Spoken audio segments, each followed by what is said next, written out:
El profesor Francisco Alemán nos va a conversar sobre la perspectiva económica en base a lo que ha pasado en el 2011 y los años previos, pero desde un enfoque gerencial. Esto es interesante. Comencemos por allí, profesor. ¿Qué es el enfoque gerencial? ¿En qué se diferencia? ¿Qué características tiene respecto a cualquier otro enfoque económico que generalmente se suele hacer? Bienvenido, buenos días. Bien, buenos días, gracias por la invitación y un saludo a todos los radioescuchas de su prestigiosa radio.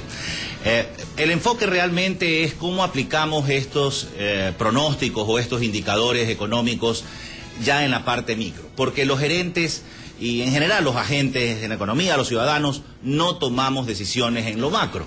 Lo macro está dado, los temas de crecimiento económico, los temas de inflación. En lo que es nacional, lo que es ya las decisiones públicas. Y entonces el reto de los gerentes es cómo interpretamos estos indicadores y cómo podemos aplicarlo para encontrar oportunidades de crecimiento en nuestras empresas.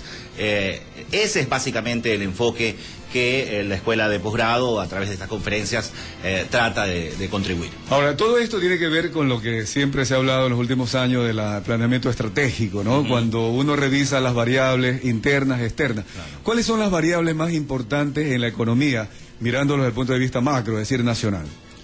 A ver, una de las cosas que los gerentes y en general los ciudadanos tienen que estar atentos es si la economía crece o no crece. Es decir, si hay un crecimiento, son buenas noticias; si no hay un crecimiento, son malas noticias.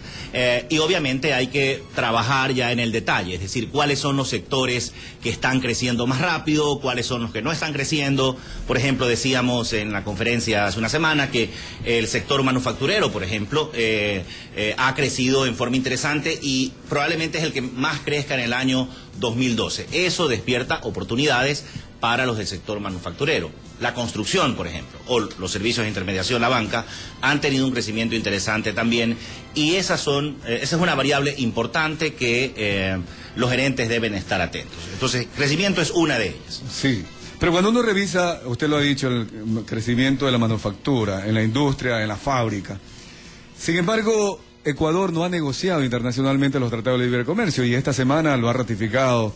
Una de las ministras dice, no vamos a firmar tratado de libre comercio con Europa. Y ya lo he dicho, no solo como una política. Cuando el presidente de la República era candidato, dijo, el tratado de libre comercio con Estados Unidos lo voy a echar al tacho de basura. En la práctica, casi lo ha hecho. ¿Cómo prever un crecimiento de manufactura solo en el mercado interno, entonces? Efectivamente, es un reto interesante, pero yo digo una cosa, las empresas han estado haciendo sus propios acuerdos comerciales, porque las empresas no pueden estar circunscritas, como usted dice, a un mercado local que puede no estar creciendo a esa velocidad, aunque en algunos sectores sí ha crecido a una velocidad interesante. Entonces, lo que decía es, las empresas han estado yéndose a Perú, por ejemplo, ¿no? Sin necesidad de un acuerdo comercial macro. Claro, no es lo óptimo. Lo óptimo es que el país como tal tenga acuerdos comerciales con otros países, con sus socios comerciales, que trae todas las ventajas de acuerdos de integración. Por ejemplo, no únicamente ensanchar el mercado, lo que usted dice, sino también transferencia de tecnología, posibilidad de que este país sea visto no como un mercado chiquito, sino como un mercado con conexión con otros, y por lo tanto pueda haber inversión extranjera. Bien, acá hay varios temas que deberíamos ir revisando, inclusive hasta la misma seguridad jurídica, pero todavía en el aspecto económico específico.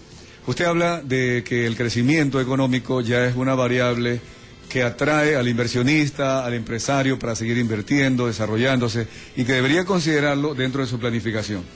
Sin embargo, el año 2011 tuvimos un crecimiento todavía no confirmado del 9%, pero con una inflación de 5,5%. Es decir, no hay crecimiento sin inflación, es cierto, pero una inflación de 5,5 es importante, que reduce un crecimiento real. ¿Cómo lo debe ver el empresario? Bien, hay algún debate de los analistas que dicen, a ver, esta es una economía que se está, como dicen los técnicos, sobrecalentando. Es decir, lo que yo estoy viendo de auge simplemente va a ser comido por la inflación. Claro, yo crezco en unidades monetarias, pero no en unidades de productos. Sí. Lo que nos dicen las perspectivas para los años venideros es que, si bien es cierto, este indicador de 5.5 que usted señala es correcto, la tendencia es que esta inflación caiga, ¿no? Ahora, recuerde usted que al ser un país dolarizado, nosotros tomamos inflación de afuera sin quererlo. Si la inflación en Estados Unidos fue 3.5%, pues yo tomé 3.5% de afuera sin disparar un tiro. Si a eso le suma la abundancia de crédito, el gasto público y el empuje que ha tenido ese consumo en los precios, usted tiene o puede explicar el otro 2%. Entonces, sí, es un tema a ver. Yo no creo que la inflación esté hoy por hoy siendo un peligro, y las perspectivas que hace el Banco Central hasta el 2015 son que la inflación va a estar en rangos de 3,5%. Ojalá sea, porque ahí podría ser manejable, ya que el crecimiento para el año 2012, inclusive también la CEPAL está hablando sobre este tema, sería solo de un 5%, en un país como el nuestro que debería crecer un 7% durante 10 años por lo menos para eliminar la pobreza. Dentro de este tema, planeamiento estratégico, quiero mirarlo desde ahí, desde el punto de vista gerencial.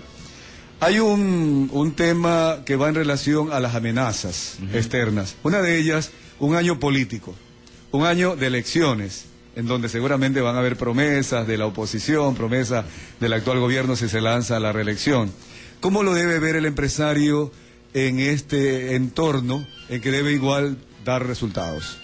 A ver, hay dos miradas. Una mirada de corto plazo y una mirada de largo plazo. Entonces, si yo miro el corto plazo y miro 31 de diciembre del 2012, esta amenaza del año electoral puede ser tomada también al revés, como una fortaleza. ¿Por qué? Porque estas promesas de gasto público, que han sido un driver importante del crecimiento económico, van a tratar de ser más o menos cumplidas. Y en ese sentido, si yo quiero hacer una inversión para favorecer este año electoral, pues la voy a hacer. Estoy hablando del corto plazo. La pregunta más bien es si hacia el largo plazo el modelo que tiene el Ecuador va a ser sostenible. Entonces, hablábamos en esta conferencia con los empresarios, decíamos, mira, el 2012, hasta el analista más cauto, digamos, o menos optimista, dice que la economía va a crecer. El Fondo Monetario dice que vamos a crecer 4%, analistas locales, el menos optimista dice 3,5%. Entonces, vamos a tener un crecimiento. La pregunta es si estos crecimientos van a ser sostenibles, uno, y dos, suficientes para eliminar la pobreza, para crear nuevas fuentes de empleo, para que las empresas encuentren espacios de nuevos mercados y demás. Esa es la visión que debería primar, ojalá mantenerse a largo plazo. Estamos conversando con el profesor Francisco Alemán, maestría en Harvard, profesor de SPA, Escuela de Negocios de la SPOL, sobre el enfoque gerencial que debe verse la economía para el año 2012 y en función de eso actuar y hacer su planificación más que nada.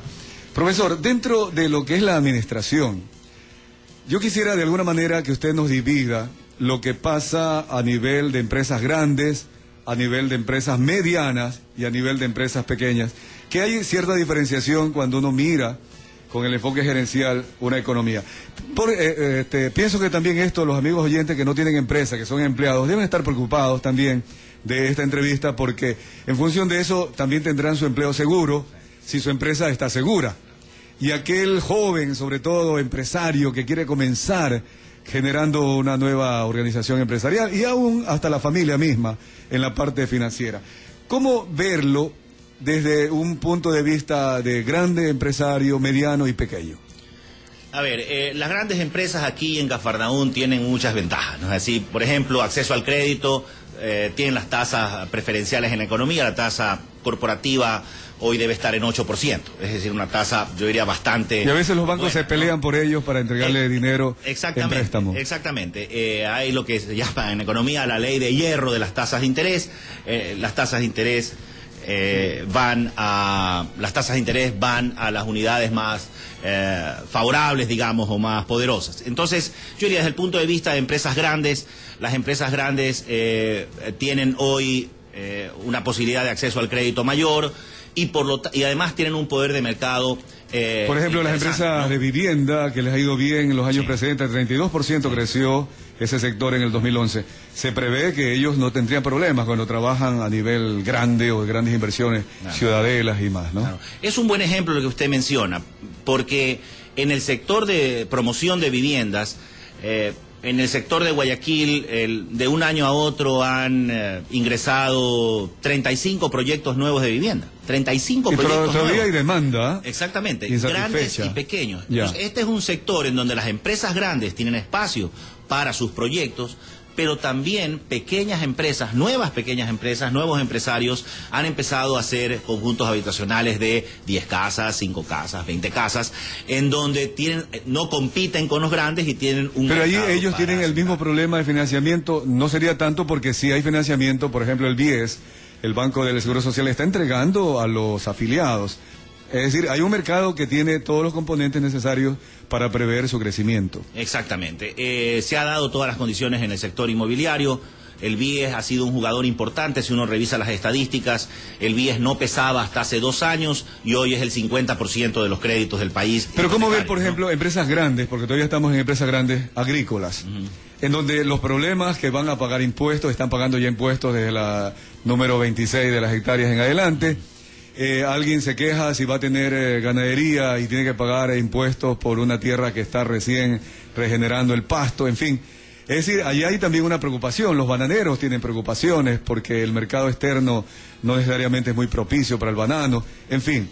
Y más aún con este invierno, ya hemos visto empresarios arroceros que comienzan a tener problemas.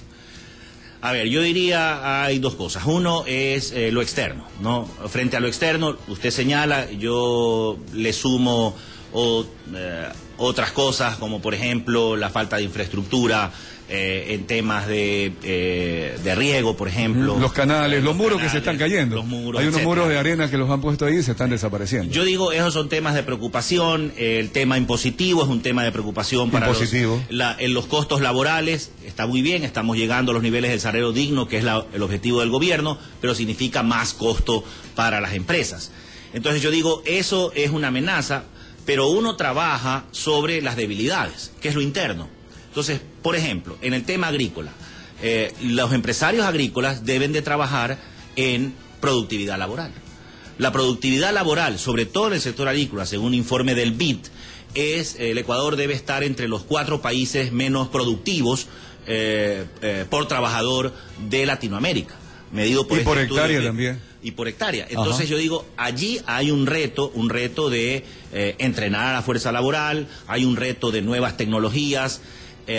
Lo que usted señala es bien cierto. Estas amenazas nos ponen un poco, nos previenen de nuevas inversiones a veces, pero si yo estoy en un giro de negocio en el que voy a estar 20 años, pues tengo que trabajar sobre productividad laboral para combatir este incremento de costos que está en el exterior. Y eso a pesar que es un sector que siempre va a tener demanda, ¿no? Lo que es alimento en cualquier país, así sea en época de crisis, hay necesidad de comer. Sin embargo, en la misma parte agrícola, para tomar el ejemplo y ya llegar a la mediana y pequeña, he visto en los últimos días que ven una situación muy negativa. Ya han perdido hasta las mismas semillas con estas lluvias excesivas, los muros que ellos confiaban en los muros que había construido el ministerio, finalmente terminan derrumbándose. ¿Qué consejo habría para estas personas en esa situación tan calamitosa?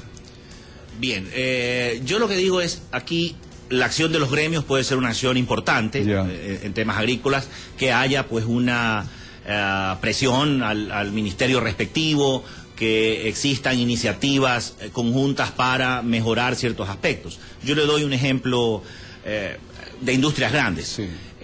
La industria azucarera, por ejemplo. La industria azucarera tenía un problema crónico de productividad por variedad de caña. La caña que aquí se sembraba era una caña de variedad de Australia. No teníamos variedades locales. Industrias más competitivas como Colombia, por ejemplo, en esa industria azucarera, tienen variedades locales. ¿Qué hizo la industria azucarera? Los grandes, muy bien, dijeron, bueno, vamos a poner un dinero, vamos a hacer un instituto, vamos a traer a PhDs en biotecnología y demás, y vamos a crear nuestras propias variedades. El año pasado lanzaron, creo, la 3ª variedad nacional que está respondiendo al clima nacional. Entonces, si tú eres una gran empresa, si bien es cierto, te afecta a los temas tributarios, te afecta a los temas de costo laboral, pero tienes otras acciones con las cuales puedes ganar en productividad y reducción de costos y mantenerte competitivo. El otro tema es qué nuevos mercados puedo encontrar y qué nuevos productos hacia afuera puedo encontrar para eliminar este fantasma del commodity en donde tú no puedes influir en los precios. Sí, claro que esta parte de las empresas medianas y pequeñas, lastimosamente, todavía no hay una costumbre de planificación. Correcto. De prevenir, usted lo acaba de decir, cuando los gremios, solo cuando hay problemas, ¿no? Como que surgen los gremios, sí, para buscar el financiamiento para la infraestructura, la demanda ante el gobierno, la planificación, en fin. Esto debería ser siempre complementado. Hay un aspecto a nivel de costos. Cuando uno ve la economía hacia el año 2012 con un crecimiento del 5%, vamos a irnos a un segmento o sector que no tenga la previsión de crecimiento. Esto justifica el despido de personal, la reducción de personal, cuando en algún caso hay obligación ahora, algo que debió haberse siempre cumplido, la afiliación al seguro, que demanda un 60% de costos de los beneficios sociales, por lo menos respecto a lo que es nominalmente el sueldo en el rol de pago. ¿Es correcto que renuncien, por ejemplo, también los empresarios a hacer promoción, publicidad de su producto? Porque ya me lo han dicho, algunos dicen, mira, el año 2012 va a estar fatal, va a ser un año de elecciones, yo mejor tengo que ir reduciendo. Y comienza a reducir estos costos que a veces se cree que no son fundamentales, porque son hasta cierto punto no tan tangibles, ¿no? ¿Cómo ve usted esa posición de esos empresarios? Sí, a ver, en economía hay una teoría de las expectativas racionales, es decir, nosotros tomamos decisiones en función de lo que racionalmente creemos que va a pasar. Si hay una expectativa negativa en la economía, obviamente los empresarios se van a comportar algunos como usted dice, ¿sabes qué? Yo no voy a invertir, yo voy a empezar a quedarme con el personal básico y voy a esperar que la ola pase. Lo que no están viendo para el 2012 estos empresarios es que la economía sí va a crecer. Y si uno revisa los sectores en donde no va a crecer, el único sector en donde no va a crecer es el sector de petróleos. Pese a que estamos produciendo más petróleo, sin embargo, vamos a tener un crecimiento 0.4% en promedio, según el estimado, donde no están la mayoría de los empresarios. El sector agrícola va a crecer 5%, el sector manufacturero 9%, y así. Entonces, lo que yo digo es, los empresarios deben de tener una base, y los tomadores de decisiones, una base real de su expectativa. Es decir, va a ser un año malo, yo lo puedo decir porque tengo esa mala vibra, pero yo tengo que aterrizar en las cifras. Y como le decía, todas las cifras de los analistas nos dicen que va a ser un año de un crecimiento por lo menos del 3,5%. Claro, pero también depende del sector, ¿no? Porque así como hay crecimiento en la parte de construcción, podrían haber otros sectores que no necesariamente aseguran un crecimiento. Sin embargo, es real lo que usted dice, es decir, el empresario no debe quejarse, sino de buscar las oportunidades, ¿no? Y cómo fortalecerse para aprovechar esa oportunidad y también defenderse de las amenazas. Y solo como un punto nada más de lo que usted lo que hemos hablado, Deloitte, por ejemplo, todos los meses tiene un índice de confianza empresarial. Así es. Porque es lo que le digo, es decir, finalmente no se trata de si la Pero cifra es un es índice más muy bajo, habla de 80 puntos sobre 150 posibles. Sí. Cuando hay otros países en donde, caramba, están 110, claro, 120, usted mencionó hace un momento atrás, Perú. Sí. El empresario ecuatoriano inclusive confía más en lo que se está haciendo en Perú que en Ecuador. Algunos por eso han llevado sus empresas allá. Ya que usted lo planteó, ¿qué respuesta hay ahí? Yo digo, cuando uno tiene un indicador relativamente bajo, lo que uno le interesa es la tendencia, es decir... a largo plazo. A largo plazo, es decir, ok, estoy en 80, 84, ¿voy a estar en 90 o no voy a estar en 90? ¿He estado subiendo o he estado bajando? ¿O he estado... Creo que el último indicador de confianza mostraba un pequeño crecimiento, pero hay que ver la tendencia a largo plazo.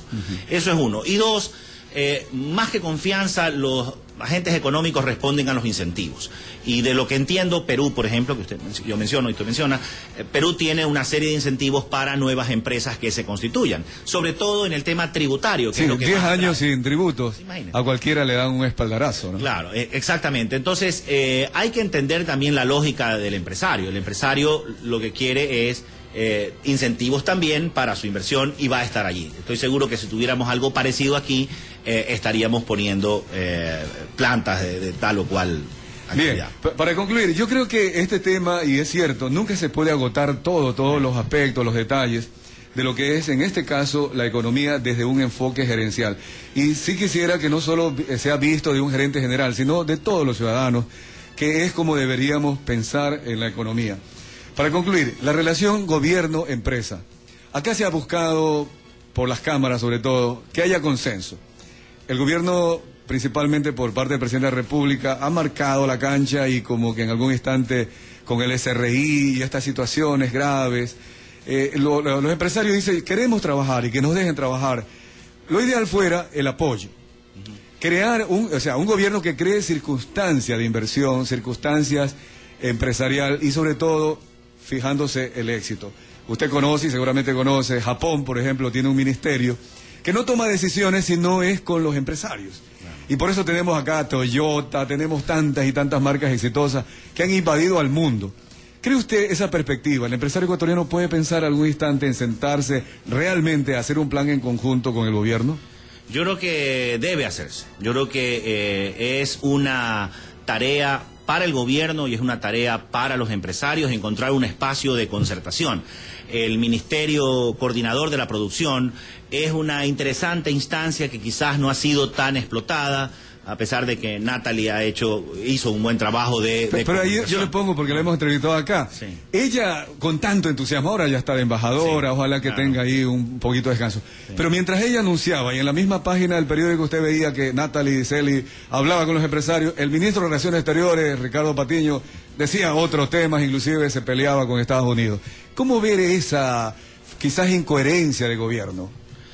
Yo lo que creo es, en un tema muy puntual que son, y usted lo mencionó al inicio de la entrevista, los acuerdos comerciales. Yo creo que allí hay una tarea por hacer, allí hay una tarea de coordinación interna del gobierno evidente todavía, pero en los otros aspectos, en los aspectos de incentivos, en los aspectos de conversar cuando salió el Código de la Producción, esta ley antimonopolio debe ser también materia de un diálogo, porque somos una economía concentrada finalmente, somos pequeños, entonces hay poderes de mercado indiscutibles. Allí debe haber un espacio de comunicación, pero una iniciativa de los empresarios y también del gobierno. Tenemos que encontrar un puente allí, porque, ojo, el crecimiento del país, y lo saben todos, lo sabemos todos, ha estado en función del gasto de público. Y está bien que invierta, si hay inversión social, está muy bien, inversión en represas, está muy bien, pero el crecimiento sostenible de los países está en función de la inversión de la empresa. La actividad privada. Allí hay una tarea para empresarios, para autoridades de lograr este plan conjunto, esta visión conjunta más que un plan conjunto de a dónde queremos llevar al Ecuador al 2015. Justamente, porque es la visión a largo plazo que quisiéramos. A veces soñamos, decimos que la noche a la mañana el gobierno dijera, vamos a consensuar este país tan rico, con tanta potencialidad. Yo creo que, no sé, exagero, de la noche a la mañana comenzaría a respirar algo nuevo y seguramente con mucho entusiasmo. Le agradezco, profesor Francisco Alemán, haber estado con nosotros. Gracias. Le dejo con su despedida y para que no se queden aparte las economías individuales. También una visión gerencial desde el punto de vista individual, la persona que nos está escuchando, cuando maneja sus tarjetas de crédito, su presupuesto. ¿Qué consejo le plantearía usted para el 2012? Bueno, hay el profesor John Maynard Keynes decía, el momento de hacer ajustes no es el momento de la recesión, por eso criticaba y usaba el gasto público como palanca. Decía, el momento de hacer ajustes es el momento de auge. Y yo creo que el 2012... Perdón, para que lo pongamos en un idioma clarísimo, cuando las vacas están gordas, allí es que hay que tomar medidas de mejoramiento. Exactamente. Porque ya cuando están flacas, qué pena, ¿no? Claro. Entonces, lo que decíamos, al nivel de empresa y también al nivel individual, el 2012, si bien es cierto, es un año de crecimiento, es un año que puede haber oportunidades, es también un año para revisar su propia estructura, por ejemplo, de deuda, su propia estructura de gastos, su propia productividad.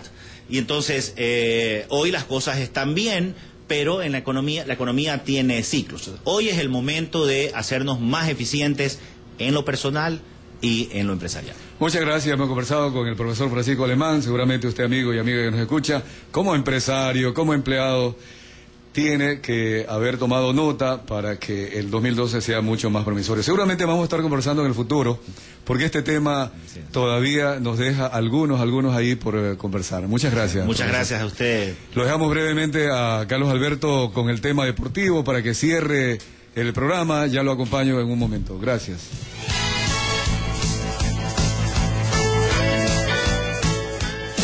Informativo FM. Con los deportes por Forever Music.